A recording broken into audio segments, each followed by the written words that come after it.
Good morning. Welcome to Brave Indigenous Conversations with Joan Jack.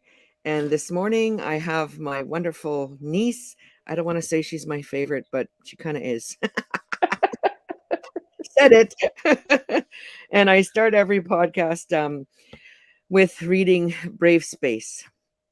And I actually uh, got this piece of writing through work you were doing. And I've Yeah. adopted it as the intro to my podcast. It's so wonderful. Okay, here we go. Brave space. Together we will create brave space because there is no such thing as safe space. We exist in the real world. We all carry scars and we have all caused wounds.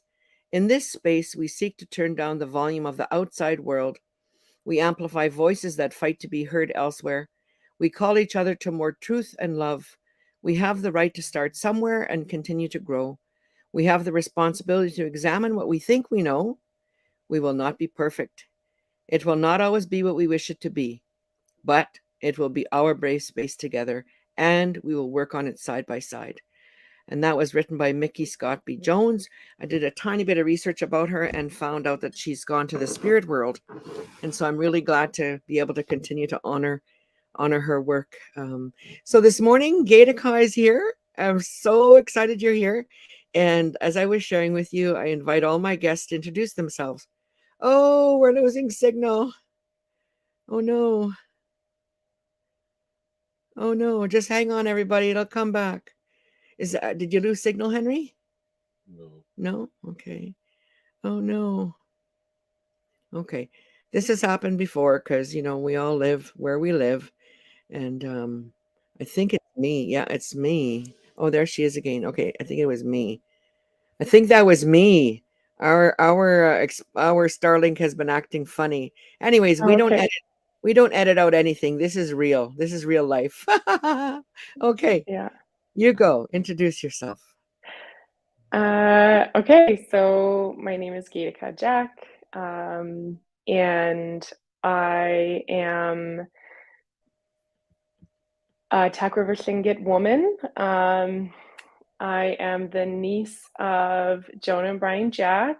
My mother's name is Yvonne Jack, and my grandparents, their names were Sylvester and Evelyn Jack, and I currently am doing work. It's funny because you and I are in such personal relationship, Auntie, that it just seems kind of like strange to be like giving a professional introduction. But yeah, I'm the executive director of a nonprofit that predominantly does work to really revitalize and bring back and empower Tlingit ways of being.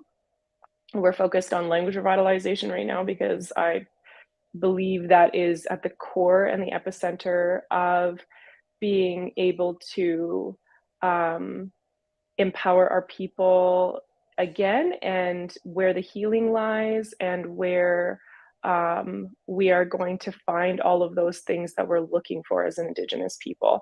And so, yeah, that's what I'm focusing my life on right now.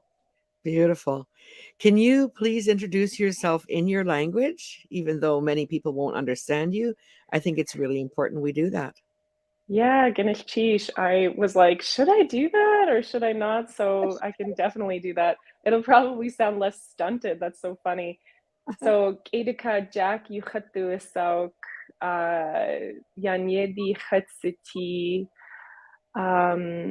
Akhla Ivancha Kastin Yudu Isauk Akhlich Evelyn Ka Sylvester Jack Ka Shagaki Kashkuye Yudusalgan Ach Tuwuyak Khataya Yagi Ach Clark Kunach Yak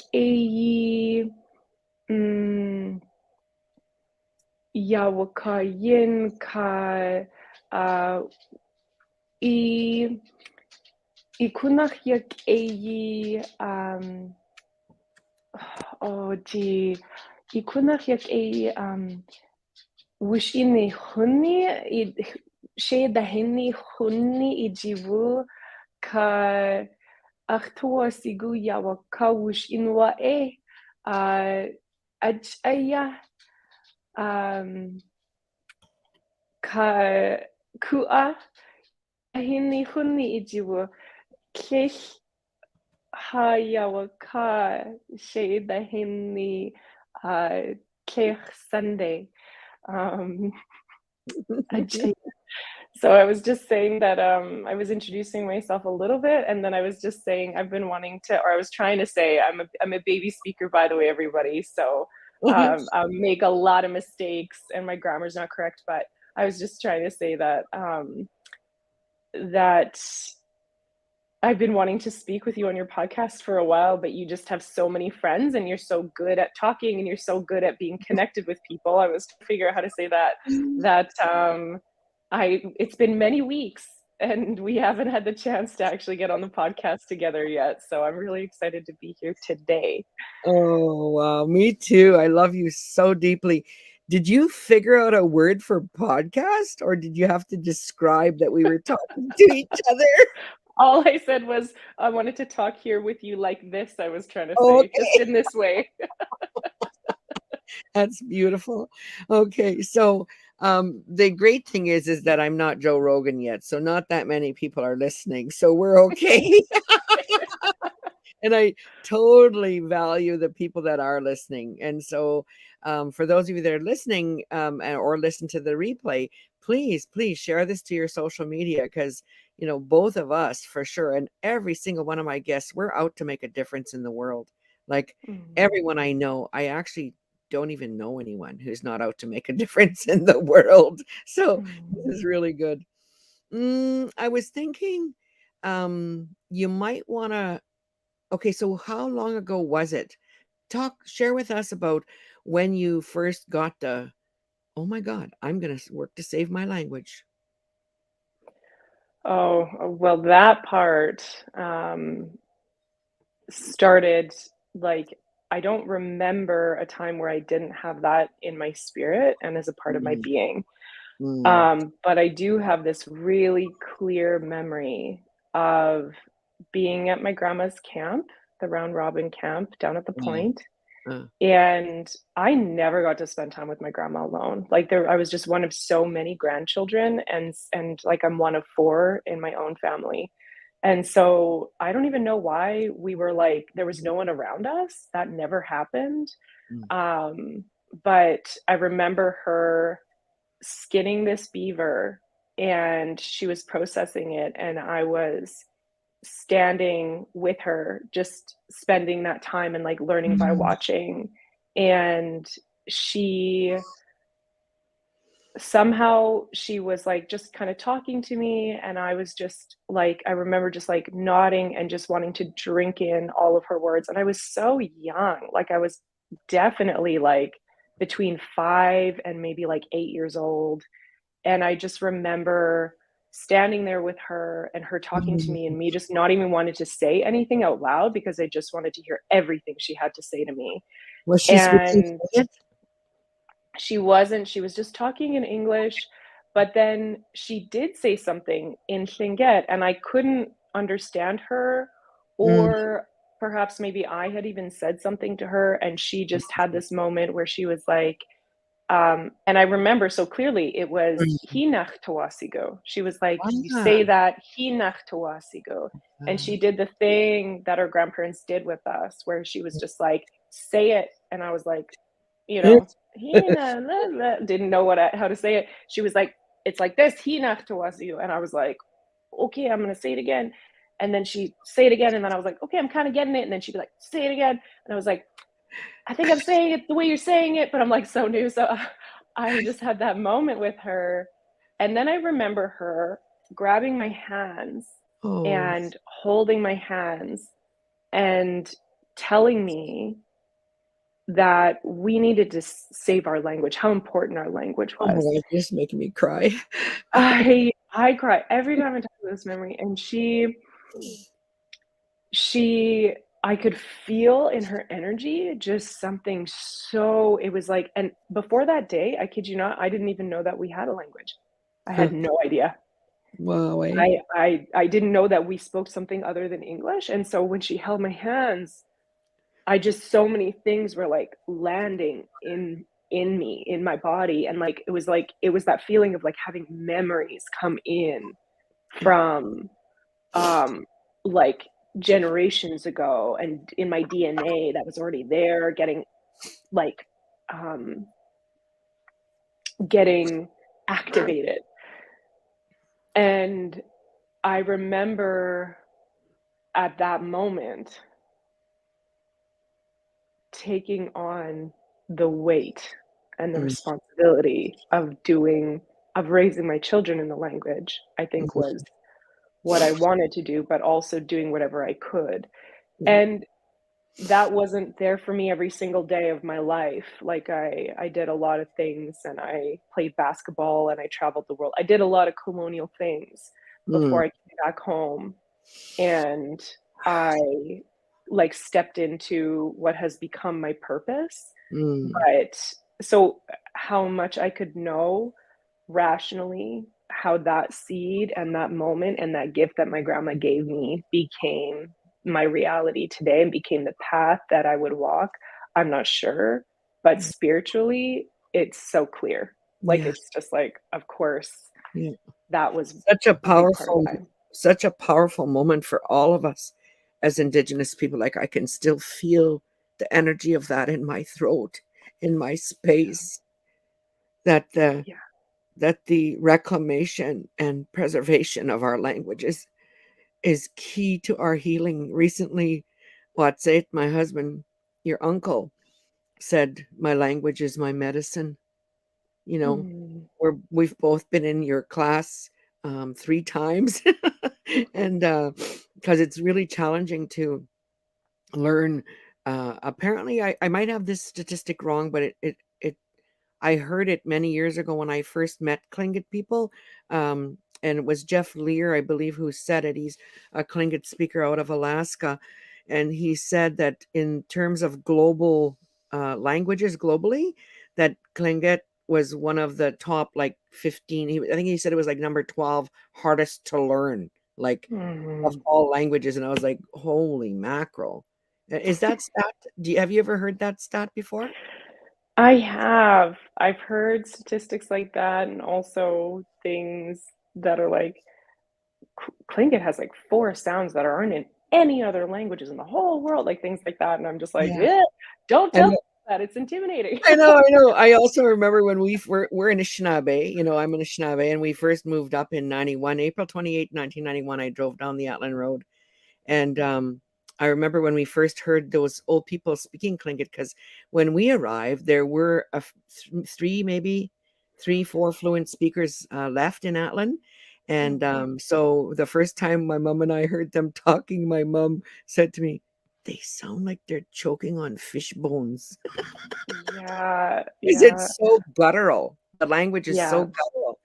And I just wanna share a little bit that I didn't I recently well, like I said, we've been in the class, I think it's 3 times, L1, and I didn't think I could make those sounds, and at the beginning, I couldn't. Like, I would try to say stuff and, like, nothing would come out, and I'm getting pretty good at it now. Like, I'm getting pretty so, we can learn, but I don't wanna talk Mhm, about me. I wanna hear so then, okay, fast forward, you had that powerful, beautiful, life-changing moment as a child, and mhm.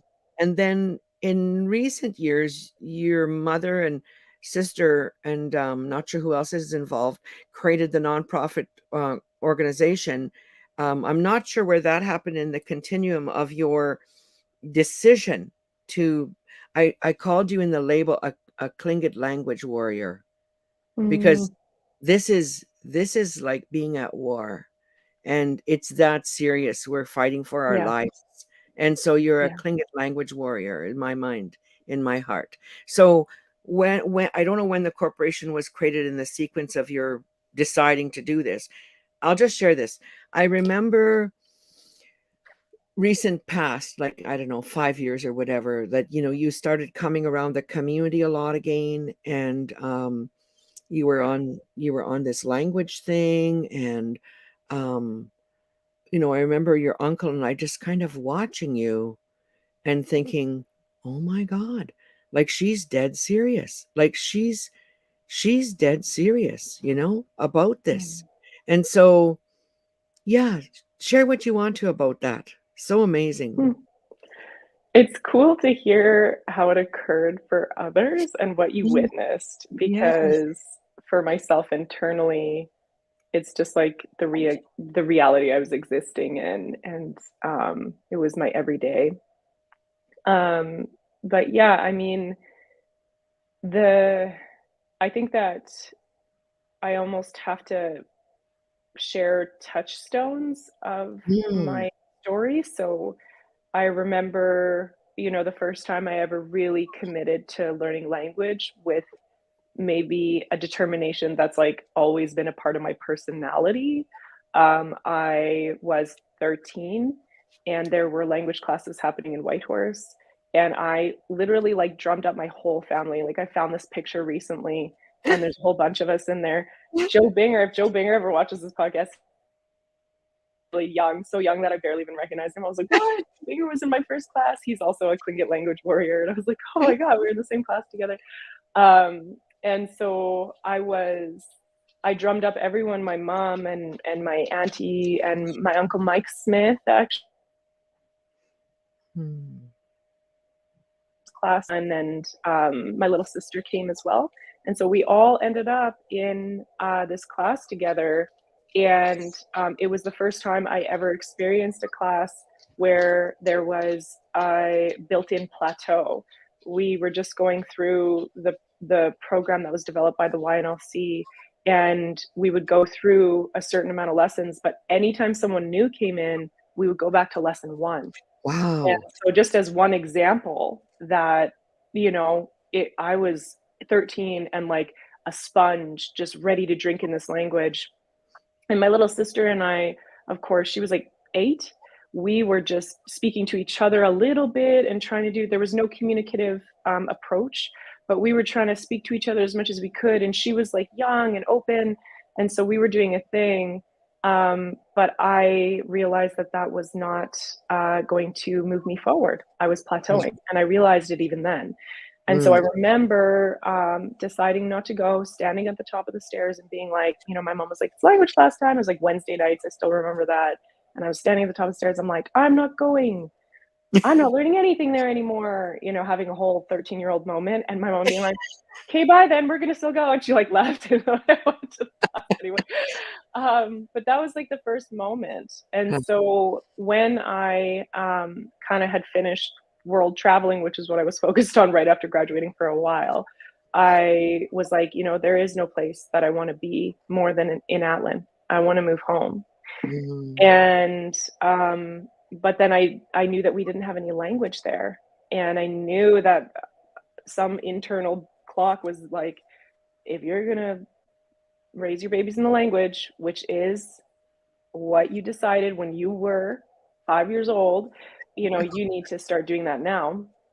And so I just went where I thought the language was. mm, And it turned out there weren't any language classes happening in where I moved, which was Teslin. And so I started working in the daycare in Teslin, which is another small Tlingit community, one of our sister communities to where my auntie Joan and I live. And they didn't have classes. And also I was working in a daycare that was saying it was a language nest, but there was no language happening in there. And they mm, also wouldn't support me to learn language. So mm, it became like a really kind of like a bit of a rude awakening to mm, just enter in and to be one of those people. And I think that there's a lot of people who could identify with this, mm, who is like, when I decide to learn, it will be there for me. And mm, that's just not true. That's mm. just not true, everybody. Like, you really need to move forward into the landscape of the revitalization of the language of your people to understand how dire and stark it really is in there. And so I was experiencing all these confronting, like, wait, what? There's no language classes. People don't support language. even if you're committed and you're willing to do whatever it takes, the amount of speakers that we had available to us in Teslin, they had the most of all of our 3 sister communities here on the inland, and they still have the most. And it was so few, and we're just kind of getting to a point where people are getting really honest about how dire those statistics are. Mm. And at the time, we had one fluent birth speaker who was still kind of working with language. He must have been in his 80s or 90s at the time. That would have been Jackie Williams in our community. Yeah. And he passed away before I even moved home, or right after I moved home, I think. Yeah. And so he was our last speaker. So then technically, we were extinct. Our dialect in Atlin was extinct. And I didn't even realize that until 2 years ago. Like, really, I started working some of these truths into the presentations I was giving. And when I realized that, I just bawled my eyes out. Yeah. But so those were some of the moments that really led up to me then discovering I was still actively seeking out and being determined about wherever I was going to go. I was like, I'm going to go wherever I need to go and do whatever I need to do to do this work. And I think maybe the more scarce things became, the more determined I became, which is like such a I don't even know what that means, but I then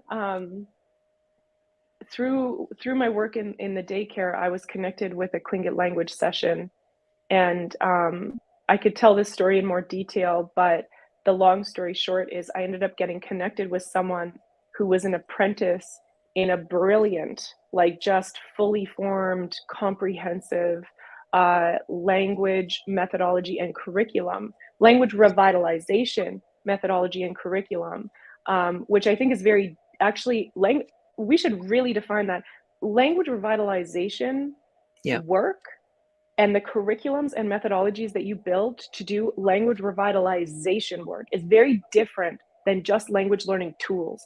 And I think that people really need to start making that distinction, because bringing a language back from the brink, from having only 1 or 2 speakers in an entire community, is very different than being able to do something like a master apprentice program, where you still have young speakers who are in their 50s who can work one-on-one with people. If you don't have that, then you are looking at a very different scope of work and programming.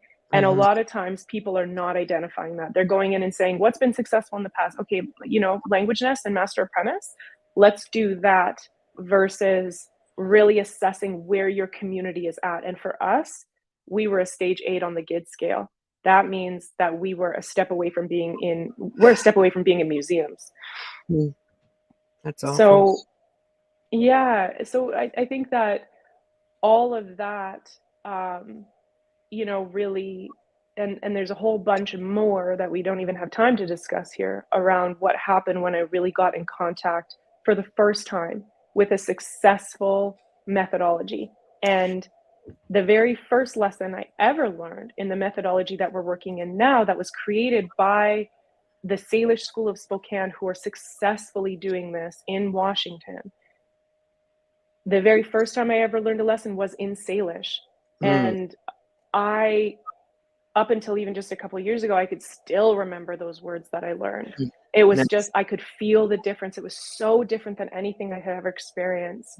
And so from there, I was hooked. And I got more and more bought in as time went on, and the more language I learned, and the more I witnessed people doing things in a way that didn't seem to be resulting in them learning language as quickly. Let's talk about that a bit. And it's controversial, and I'm probably going to offend a listener or two, which is there's no safety anywhere. It's inside me. So but I think it's important that we have, this podcast is called Brave Indigenous Conversations. And I think it's important that we have these, we be brave and have these conversations. Like, I think it's important for all of us and the listeners to understand the distinction between what happens in the schools today around native language, native language class or French class or whatever, that methodology of language, I don't even think it's transference, but language, whatever it is, class. And then Mhm. everybody checks that box. And oh, yeah, like school divisions here in Manitoba are like, what are you saying? We're furthering colonization. We have native language class, and then Mm. what is happening through this other methodology, which in my personal lived experience so far is more akin to it's spiritual, it's healing, it's a bubble. Mhm. It's time stops when, Mm. when we're there, and it's joyful and Mhm. playful, and I'm gonna learn to be fluent in Tlingit eventually. Right. So what is happening in the mechanics of those two methodologies? What's different? Mhm. And not blaming or shaming or anybody. Like I know, like there's language, lots of people have spent their whole life in what we all commonly understand to be native language class. And Mhm. your grandma, Shkuye, I mean, Shagaki was, I said your grandpa's name. Shagaki was a language teacher in the school. Mhm. Uncle Willie was a language teacher in the school in that methodology. People we love are teaching, doing their very best to preserve and save our languages in that methodology, but it is not producing fluent speakers. Just like you can take Mhm. French in school, in the public school for 10 years, and then, I mean, I've heard so many people say, yeah, I took French. I don't remember a damn thing. Mhm. Mhm. Yeah, I mean, I so identify with that as someone who also took French as a second language program in public schools for 13 years, from kindergarten to like all the way through grade 12. There was, I mean, a certain amount that did end up sticking and transferring, but just like so little in terms of uh, if you're looking for fluency. And I think Before that there's a, before I just want to interrupt you, sorry, because I yeah. think it's really important. Before you answer this question, I want to share with you my lived experience around the methodology you're growing in our Mm-hmm. community. So, one of the elders who was in the class with me and with us that time, then one of the times I was in there, and his daughter is one of your language warriors now, and he was saying, we were talking about the language and the value of these classes and stuff, and he said, "Well, I watched my grandson try to get his mother's attention the other day when she was cooking something, and Mm-hmm. the little boy was speaking English, and he was saying, 'Mom, mom, mom,' which kids do. And then the mother, his daughter, was like, 'I told you, I'm making supper right now. I can't, you know just have to wait.' 'Mom, mom, mom, mom, I told you, I'm making supper right now. You have to wait,' kind of thing. The third time, the elder told me, he said the third time his grandson went in, and he's like, I don't know, 5, maybe, and he spoke to his mom in Tlingit. Tlingit. He said what he wanted, and if that makes me want to cry. And of course, she stopped what she was doing, and tended to him. So in Mm-hmm. that family, the work you're doing is creating every you're all doing. I know you're not Mm-hmm. alone anymore. Is creating speakers. Yeah. Mm-hmm. So Mm-hmm. why is that happening? Oh, so many things. So when Children of the Taku Society almost like even does a presentation at any point, I mean, we'll do trainings and when we really try to explain this in depth for anyone who's ever interested in taking on the methodology, developing the curriculum, it's like days. We're talking.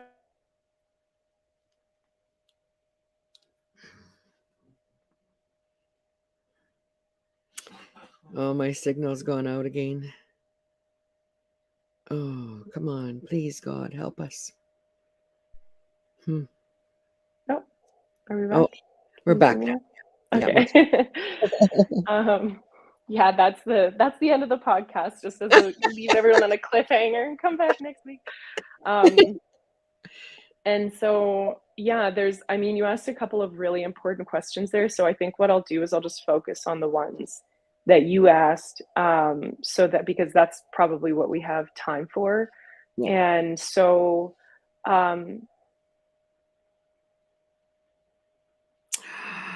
Oh my God, Henry. I wonder if you should go and try and pull that thing out a bit more. Oh, this is so horrible.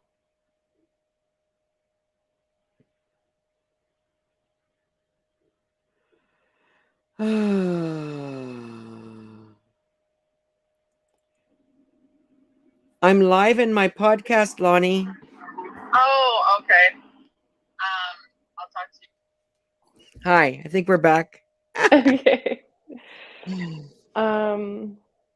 Okay, so I am gonna just keep moving forward and Yeah. respond to the specific questions that you asked. So I guess a good comparison for folks to make would be uh, the difference between the program that we're running for an Indigenous language versus what might be happening in a public school for French second language in what's now called Canada, because that's considered to be right, like Mhm. the second language of what's now called Canada. And so I think that for those programs, you have to really start, and the comparison of those programs, you have to really start at the GID scale. And that's one of the fundamental teachings that a man named Joshua A. Fishman brought to the table that really changed and transformed the revitalization methodology that we're working within right now.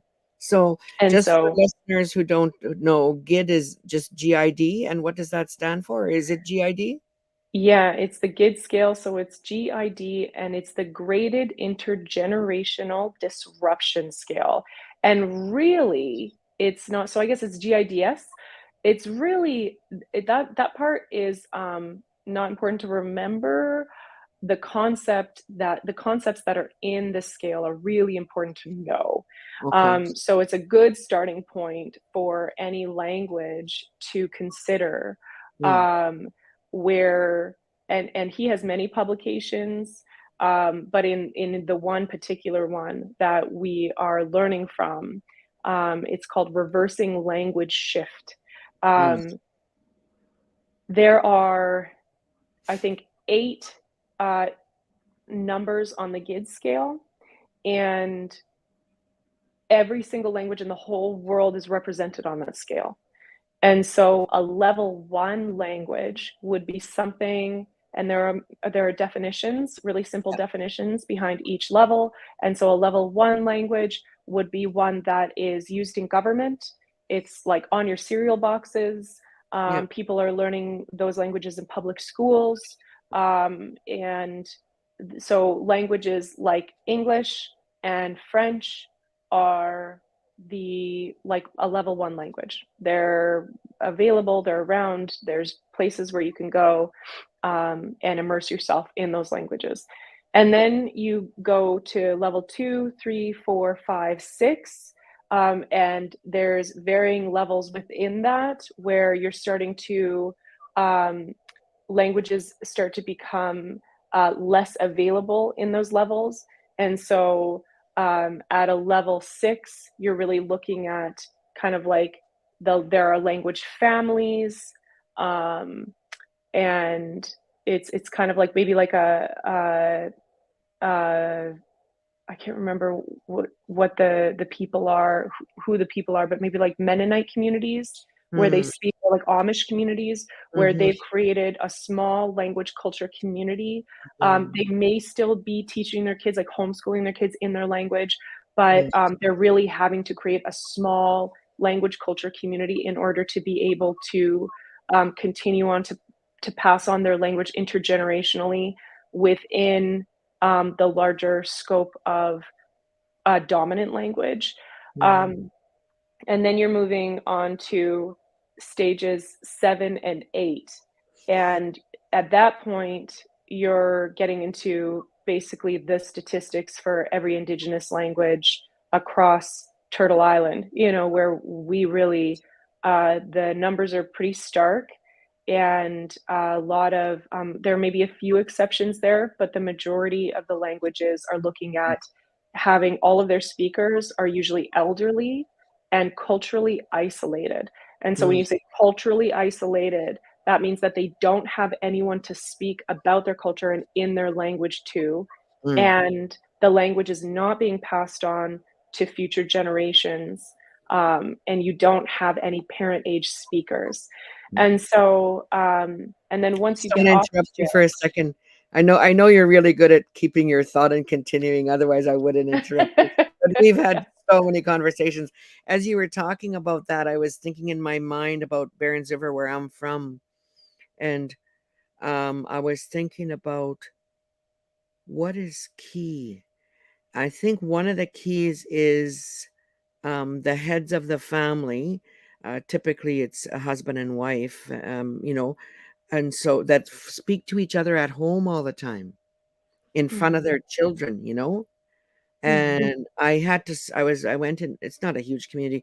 I'm in my mind, I went house to house, kind of the general areas, not exactly every house, but and I identified that um Helen and Claude Belanger, I think, probably speak to each other Anishinaabe in at home, you know? mm, And I mhm, wonder how that has impacted their children. I'm gonna get a hold of her after and see if she'll talk to me, because I'm suspecting that her children are what you've taught me are silent speakers, where you understand everything. And I think mhm, there's probably a degree of fluency within silent speakers too, obviously. mhm, You know, mhm. anyway, I digress. You go ahead, go back where you were. Yeah, yeah. Yeah, Sorry. there's so much, It's hey, so and it's all interesting. connected. It's Oh all my God. connected. Yeah. Um, so yeah, I think that in order to really even have a starting point at all, we visit the gids. There's a lot more to it. We don't have enough time to talk about all of it right now. But I recommend, as a starting point, that every program and every community go through a process of assessing where they're at and really grounding themselves in teachings that are honest and really, you're confronting yourself with the reality of your circumstances, in order to move forward with the kind of like expediency that you need to be able to take radical action is probably what's needed in your language. It was in Tlingit. It really was. And so it still is. And so if you're a learner or you're a curriculum developer or you're a program manager, like really like get yourself grounded in what that looks like. Because I think that, and I just want to touch on this really lightly, there can be a lot of language pageantry in communities, which creates Yeah. a, um, and language pageantry, an example of language pageantry is when people only speak in ceremony, for example. Yeah. And so they are coming to public events and they don't speak in their homes, but they come to public events and they say very beautiful memorized speeches.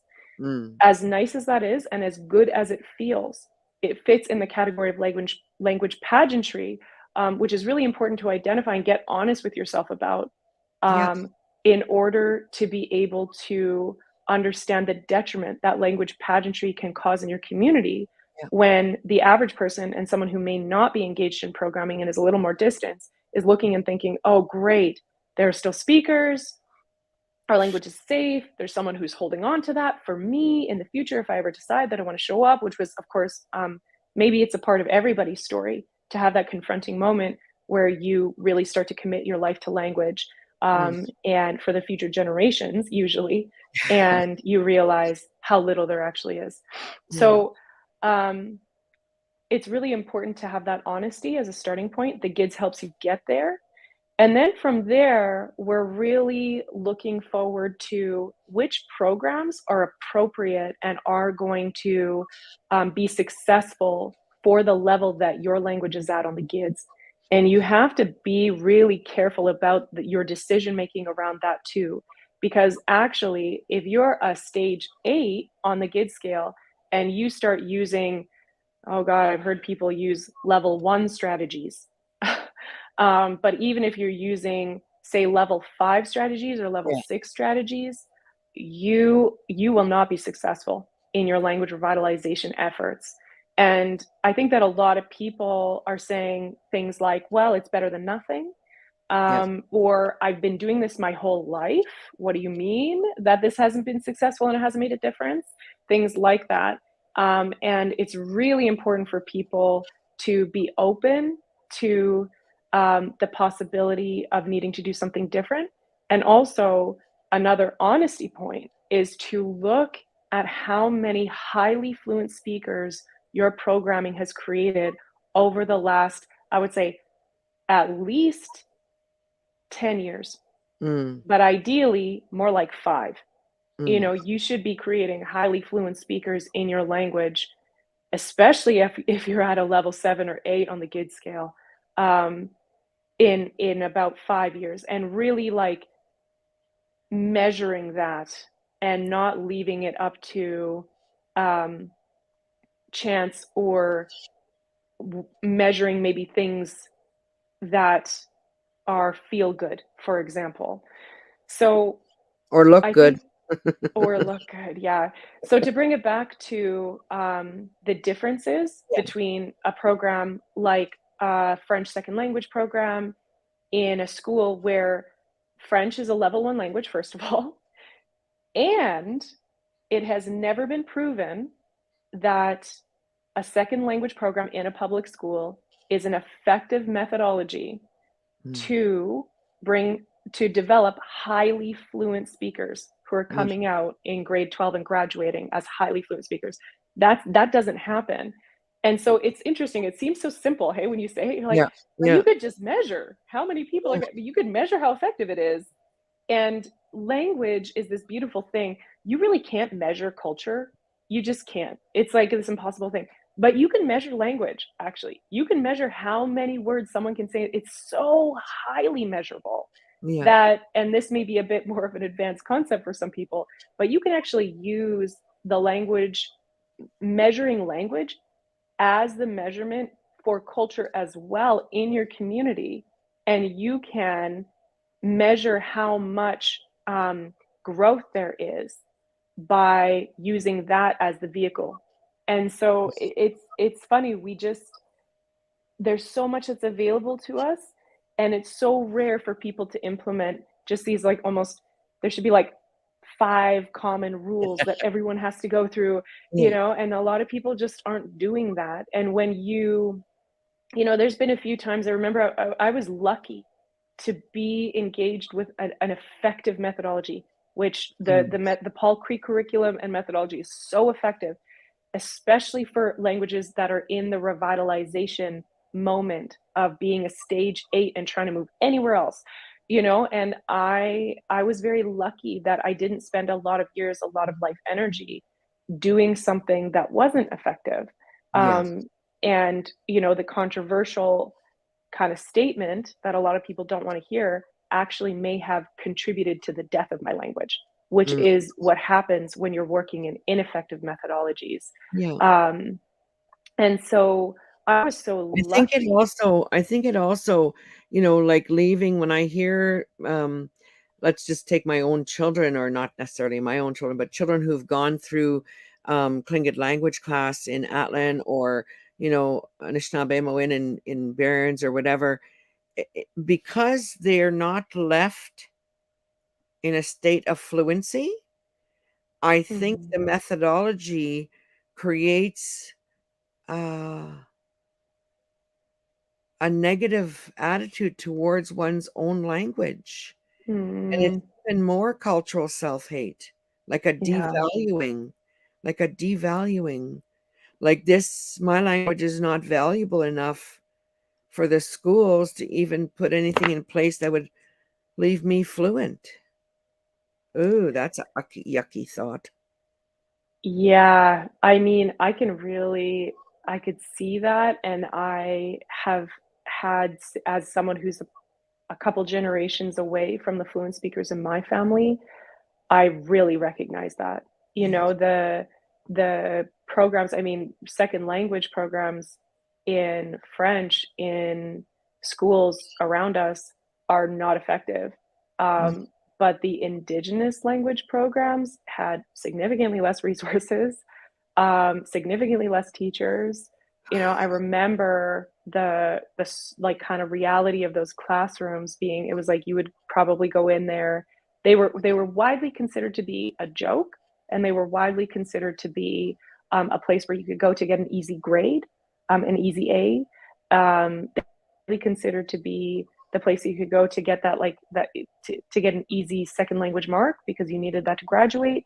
And you would go in there, or hear stories from like fellow students about how they would go in and they would just like color all day, you know, things like that, that were just really kind of tragic. And so I think that it was difficult for those students, but it was also difficult for teachers. You know, you mentioned my grandma going Mhm. into the school and teaching, and I was never one of her students, Mhm. but I can only imagine how difficult it is for Indigenous language teachers going in with so few resources, so little support. It's just a box that the colonial government is ticking, you know, and they're really um, their experience of it would be, they're just set up for failure, you know, in Absolutely. so many ways. It's another And situation where we are cooperating in our own oppression. And it's not personal.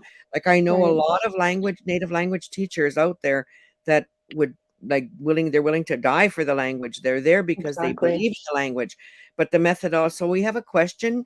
Vera is asking, Taltan friend of mine is Mhm. asking, what is the methodology you referred to when you said you were fortunate to be in? So I think in the last few minutes that we have, maybe I should stop interrupting you, and you could maybe talk more about the Paul Creek methodology and why it's different. Okay, so we've talked about what's happening in the schools with French and native language and how that is not, the facts are that is not producing fluent speakers. Yeah, You know, you may have had a great native language teacher, which I'm sure you did, but you're not fluent. And so what's the right. difference with Paul Creek?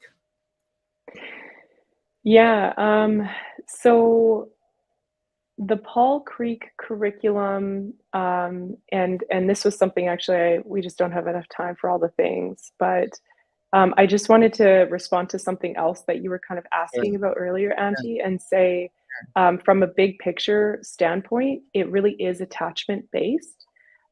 So fundamentally, um, I mean, maybe it would just be most helpful for me to talk about some of the story of how it came to be. I think that that would be maybe most helpful Sure. and And we'll help to have you back understand. again. We'll have you back again, obviously. Right. We need the time. So Uh, much to talk so about.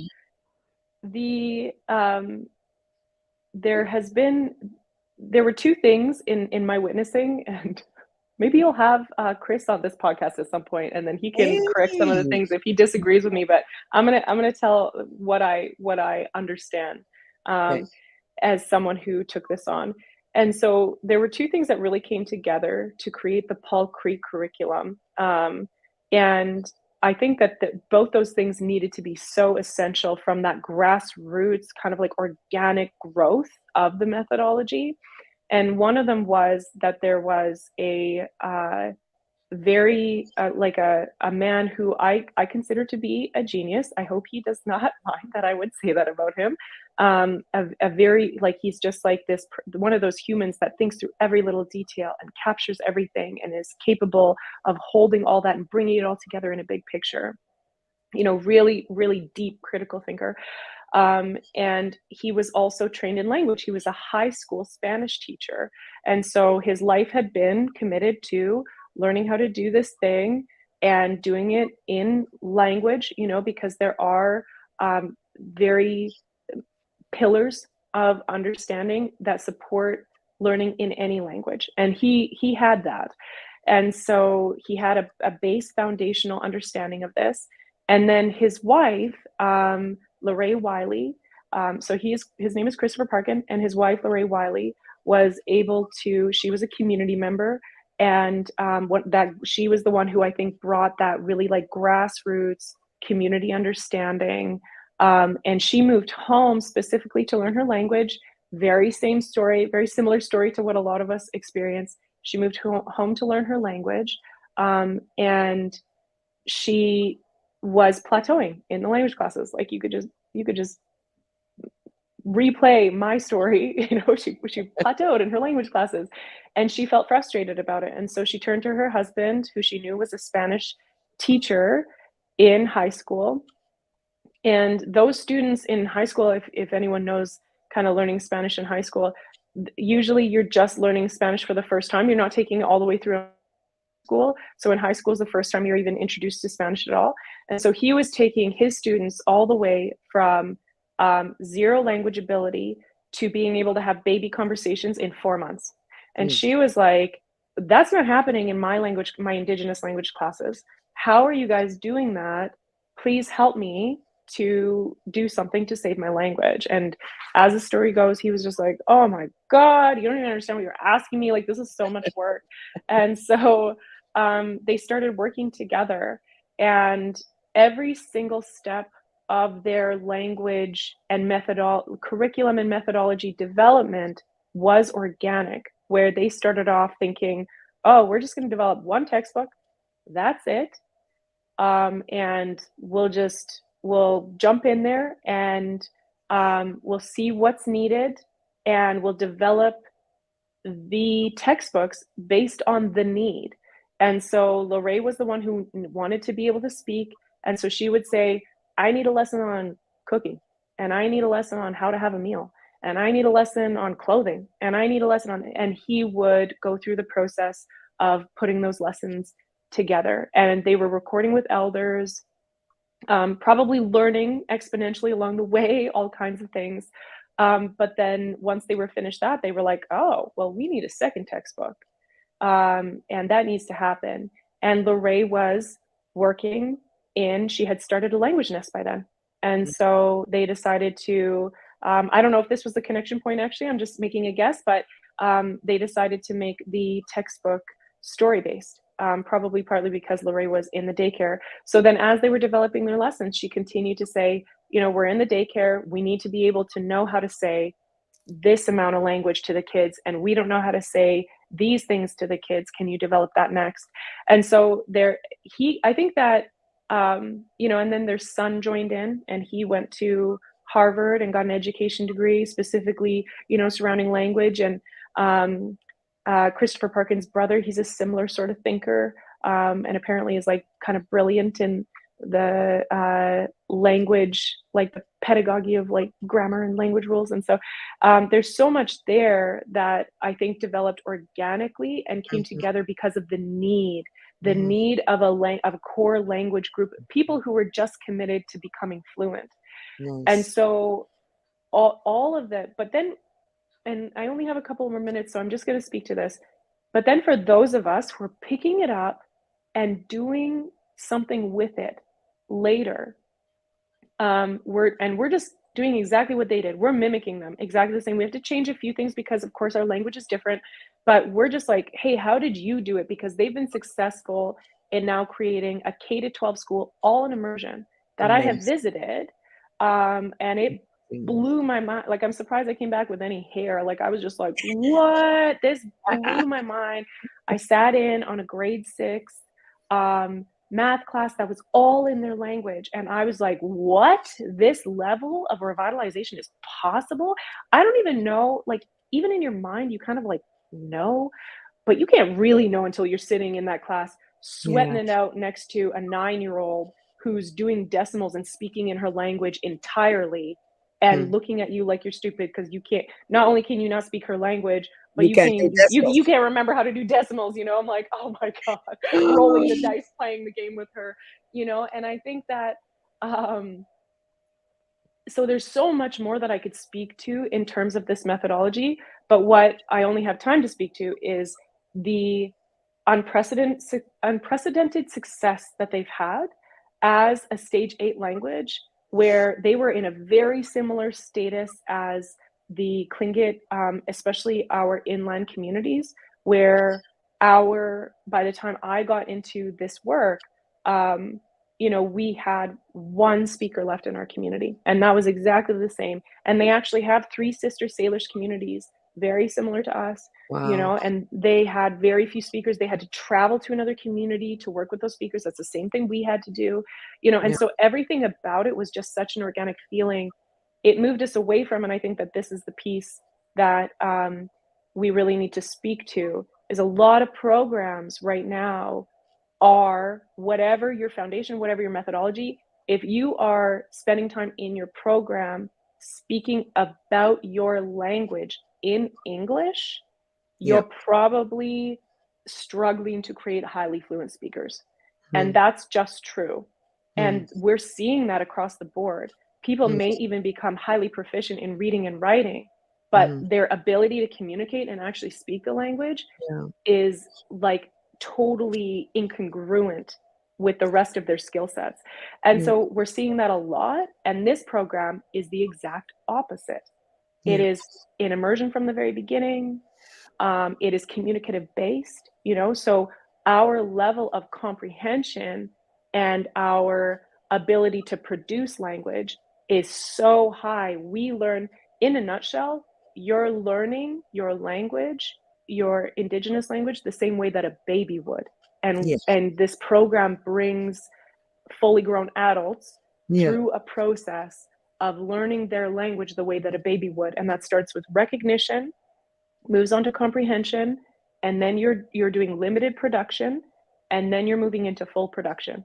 And every single lesson from the very beginning of the textbooks brings you through that process. And so you're not jumping into, on day one, a breakdown Production. of the Tlingit verb and classifiers and all these things that when I first was engaged in Tlingit language classes, I was overwhelmed by, and my brain just really isn't built for. So it Mm, didn't work for me. yeah. But anyways, yeah. So there's so many things about this. I'm sure we'll have to do a deep dive and breakdown in future Yeah. podcasts. But yeah, gonna Absolutely. cheese for the question, Vera. No. So I was gonna say, I think, uh, to keep the momentum of our conversation going, I know you're super, super busy, as am I. Everybody who's living life is busy.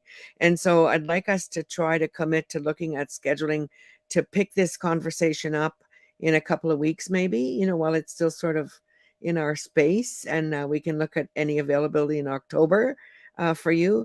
I Okay. want to make some closing thoughts.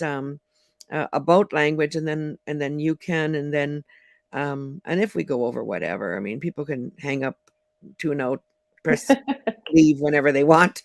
um I just generally like to keep it to an hour because people are busy and whatever. Mhm, um mhm. so what I want, and then I'll close at the end after you say whatever you want. um where I'm at with the Tlingit language and my journey, it's first of all such an honor. I'm not Tlingit, and I'm so honored to even have this opportunity. And I bought in wholly, finally, for myself. At the beginning, it was for my husband, to support my husband. But actually, being in the bubble of the baby language class, it's such a beautiful space, like unbelievable joy and curiosity. And I was like, oh my God, I need this. I just need this in my life, period. Whether I end up speaking Tlingit or not, like the spaces that the methodology creates is so sacred. So I just wanted to share that. But even Mhm, from day one, I'm a philosopher, as you know, because you and I mhm, have spent many, many, many hours, and I love spending time with you. Um, my language journey, with my own language, I'm not fluent, conversational in a practical sense. Like I can ask you if "Ndeskate," like, are you hungry, ante wenjian, where you from, like I can get by on at a very mhm, basic conversational level. But when I was in law school, a lot of the, well, law is based on philosophy. I mean, anywhere in the world. ideas, eh?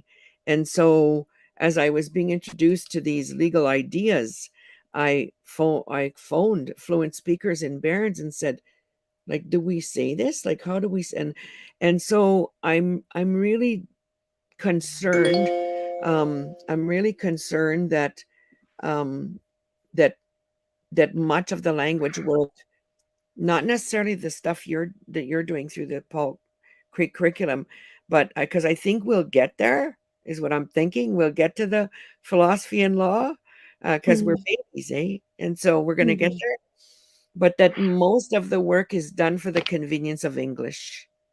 Most of the language work is done for the convenience of English.